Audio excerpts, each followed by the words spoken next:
It took me almost 20 years to get a diagnosis. So my name is Patricia, and last month, February 2026, I finally got my endometriosis diagnosis. And I say finally, not because it's a good thing. I mean, having endometriosis or any chronic disease is not fun, it's not a good thing. But I feel that I've been trying to have my symptoms and complaints validated for so long by the medical industry that it's actually a conquest, you know, it's actually a good thing to get finally a doctor that takes my complaints seriously enough, that's seriously enough to care at least. And so because this month is Endometriosis Awareness Month, I thought I could share my own endometriosis story because, you know, 1 in 10 women have endometriosis,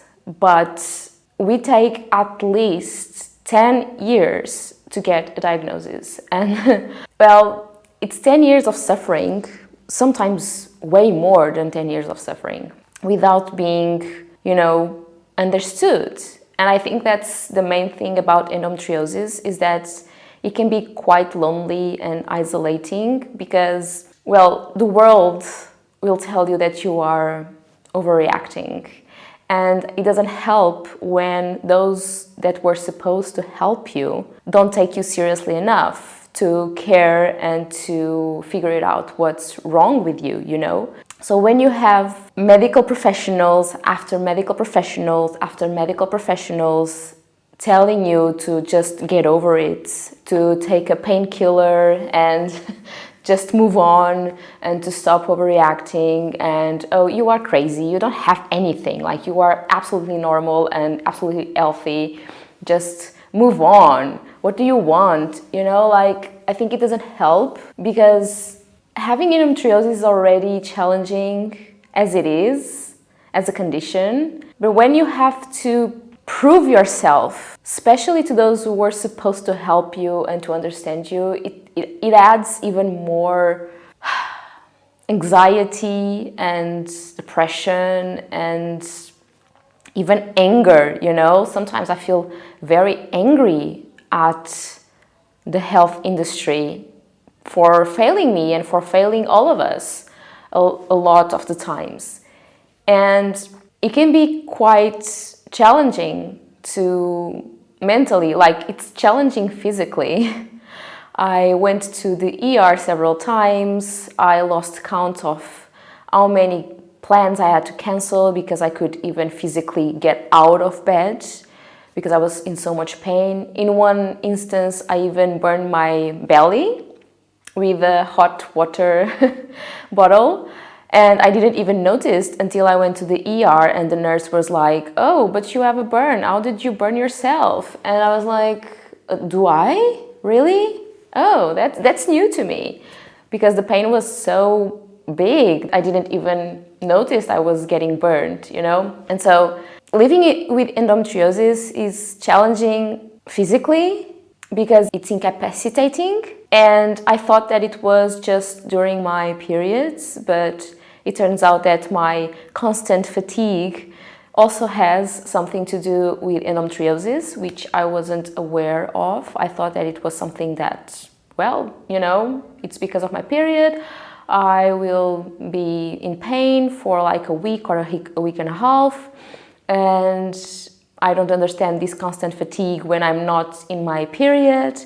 But it turns out because our bodies are constantly fighting a chronic inflammation, we are constantly fatigued. And, you know, even mentally, like our brain fog, I didn't understand why I couldn't focus and why there were times where I couldn't even remember plain words and normal, ordinary things. And it turns out it also has to do with endometriosis and our hormonal system.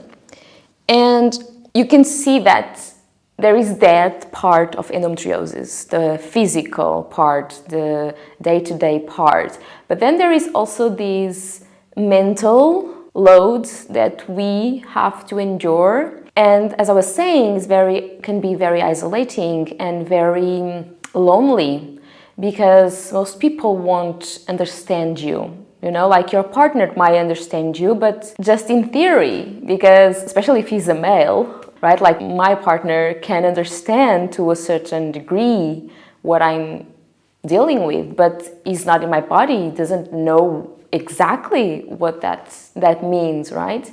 And so unless you meet someone else with kind of the same diagnosis and the same reality as you, it can be very lonely. And for me, because my doctors kept telling me that I was okay and that I didn't have any condition, it kind of made me doubt myself. It kind of made me feel like, okay, if I'm healthy and there is nothing wrong with me, maybe I'm actually overreacting, maybe it's not that painful. Why is my brain telling me that I have these? You know, so for a long time I knew that I had endometriosis, but because I didn't have a diagnosis or a medical professional that would take me seriously, I would question myself, and obviously I would accept that others in my life would question me, because I mean, if a doctor can't find anything wrong with me, then how can I expect people in my life that are not medical professionals to actually taking me seriously as well, you know? And so it's like, this is a very new diagnosis, but I think it's a good thing because now I have one, and now I can name my problem and do something to actually help me. In this case, I'm trying a new meal plan because I want to try to minimize my symptoms through non-drugs approaches, you know, like ideally, I know that for endometriosis, the first step is to medicate us with birth control pill, but I took the birth control pill for 11 years and I had so many secondary effects that once again my doctors wouldn't tell me were related to the birth control pill. But the fact is, for example, I had asthma and it started out of nowhere at the age of 16, and I didn't related it to the pill back then, but as soon as I stopped the pill, my asthma simply disappeared. And then I realized that at the age of 16, I started to take the birth control pill because of my period cramps, right? And so it makes sense that my asthma started with the birth control pill and ceased to exist as soon as I left the birth control pill. And I had several other side effects that were dismissed as side effects of the pill. But as soon as I stopped the pill, I went to my GP and I told her that, look, I stopped the pill and these and these conditions seem to have disappeared. And she was like, oh yes, because that's probably caused by the birth control pill. Like it was something completely normal to have so many underlying conditions caused by something that is supposed to give you more quality of life. But in the end, it just gives you less quality of life because it brings a lot of other issues you have to deal with. And for me, that was like, shit. You know, like for 11 years, I thought that I had all of these conditions and I did treatments and I took drugs and I did all those things to help me cope with those conditions. And in the end, they were just caused by a pill that I could just stop taking earlier. I think regardless of having endometriosis or not, being a woman is so frustrating sometimes, like a lot of times actually, especially when it comes to our health, exactly because, I mean, what the hell, you know, like how can a doctor be so like mindless and say like, yeah, of course you cease to have those conditions, they were caused by the birth control pill. But at the same time, for years you have complained about those conditions and they knew that you were on the birth control pill and they never said for you to not take it or to stop it or to change and try something different. I don't know. Having endometriosis can also feel like our body is somehow punishing us. At least for me, it certainly does, you know, like our body, my body, was supposed to help me go through life and live a wonderful life. And it causes so much pain and misery that sometimes I get very mad at it. You know, like, he's failing me. What the hell? What have I done to you, you know? And I think this is very common when we have a chronic disease. And it also, like, made me realize how much in disadvantage we women are. Because you see, like, a few weeks after my diagnosis, I was talking with a friend of mine. He's a colleague, actually. And he was asking me how my February was going. And I was telling him, like, oh, not very productive, you know, because I've been diagnosed with endometriosis. So I feel that this month is all about medical appointments and exams and all of those things. And he said to me that, oh, I had to look into what endometriosis was because I was not aware. Like, I hope you are feeling okay and that you have the help you need. And that, like, it was not a shock because obviously we don't know about all of the diseases and all of the things in the world. And especially as a man, obviously you wouldn't know about endometriosis unless he knew someone that was close to him that had endometriosis. And so I didn't took it personally, but it made me realize how in disadvantage we are when it comes to being women and being men, but even more when we are women with endometriosis or other reproductive chronic diseases. Because in that moment, we are both, like, he's videographer and I am photographer, so we are both in the same industry. And for me, it was like, of course, I will never be able to achieve as much as my male peers achieve in my career in the same amount of time, because the amount of time, energy and money that women spend during their lifetime going to doctors, getting exams done like yearly, spending money on birth control pills and menstruation pads and products like tampons and stuff like that. And the amount of mental load that all of these tiny things add to our lives. And especially when we have a condition like endometriosis, where someone asks me, do you want to go to the beach next Saturday, like in 2 days? And my first thought won't be to say yes or no. It will be like, check my calendar. Will I be okay to go to the beach? And I think that even if you don't have endometriosis, if you are someone who menstruates, you still have these mental loads of checking if you will be on your period. Will you be feeling okay? Will you be in pain? Will you be needing to buy tampons or something to go to the beach? You know, like, it's not just as males that can say just yes or no, basically based on their social availability.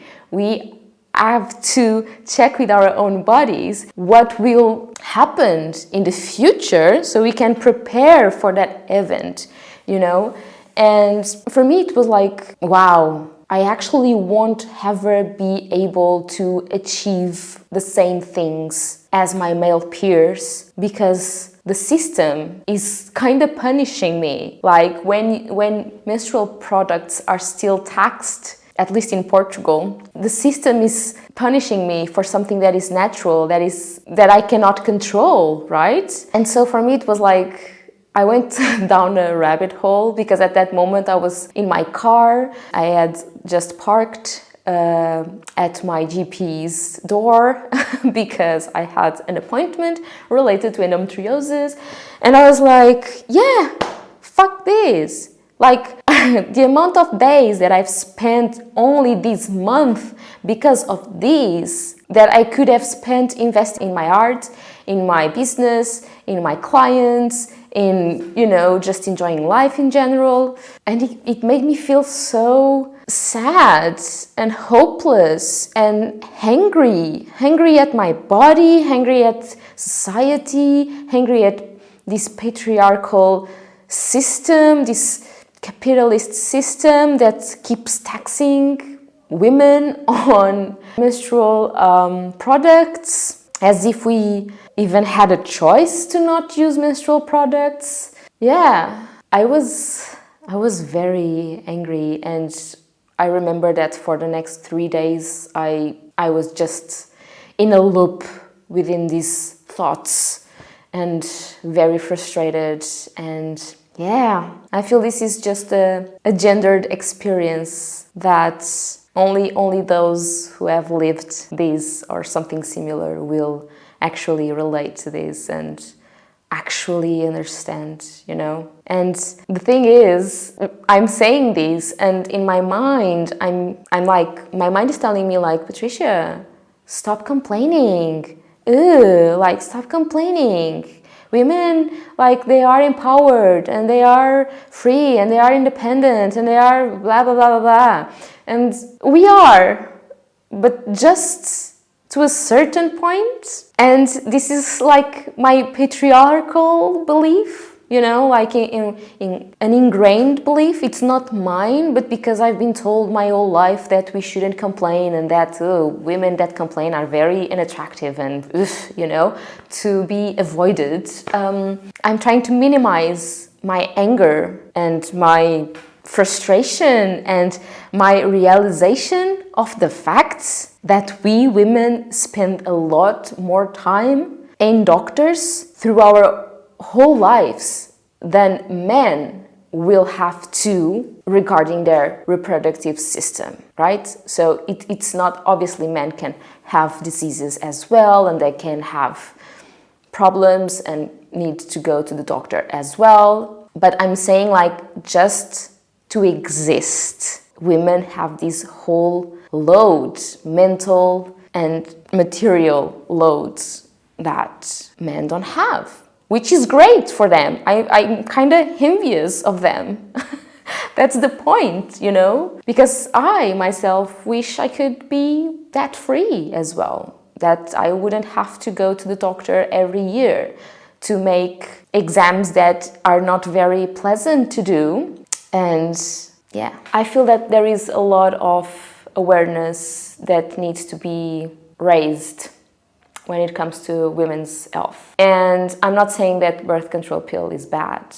I'm not saying that. I myself might return to a birth control pill if my lifestyle changes do not help me managing endometriosis symptoms, right? So I'm not saying do not take the birth control pill. I'm just saying that when I was told to take the birth control pill at the age of 16, nothing was explained to me. I didn't know, I was a teenager, right? So I didn't know anything about my reproductive health. I didn't know what the cycle, menstrual cycle really was, and what the birth control pill would do to my body, and what changes to expect, what side effects to be alert to. And so it is hard to believe that this is not a gender thing when we obviously have now scientists trying to develop a birth control pill for men that is not yet on the market because of their side effects. And at the same time, every time I go to the doctor, I am questioned about why don't I take the birth control pill? And they always seem very eager for me to, you know, take it. And I mean, is it that strange that I don't want to intoxicate my body with a whole lot of symptoms and side conditions? I mean, I don't know. Why is it so hard for women to be taken seriously, and how many more of us will have to suffer for decades and sometimes for a lifetime to be taken seriously by the professionals that swore to help us, you know? So I feel that this video turned out a little bit chaotic. It was unscripted. I just talked from my heart, and well, I don't know. I just wanted to share this random but kind of connected thoughts on endometriosis and bring awareness to this condition, this disease. It's a chronic disease and we cannot solve it as it is. I hope someday we will have medical professionals and scientists able to find a cure for endometriosis, because it can be excruciating to live with it, not just physically, but mentally as well. And I don't know. I hope you are okay. If your period is painful, please do not stop to seek help. It might be frustrating, you might feel hopeless at times, a lot of times actually. But menstrual pain, incapacitating pain, is not normal. Our bodies were built to menstruate, and something that is natural shouldn't hurt. So please rest and, do your grieving for every "you will be fine" or "just suck it up" that you get. But please keep trying to figure it out what is happening to you and your body, because you certainly deserve to be heard, to be validated, and to be seen by someone that actually cares and that can actually help you increase your life quality. Okay, so happy March.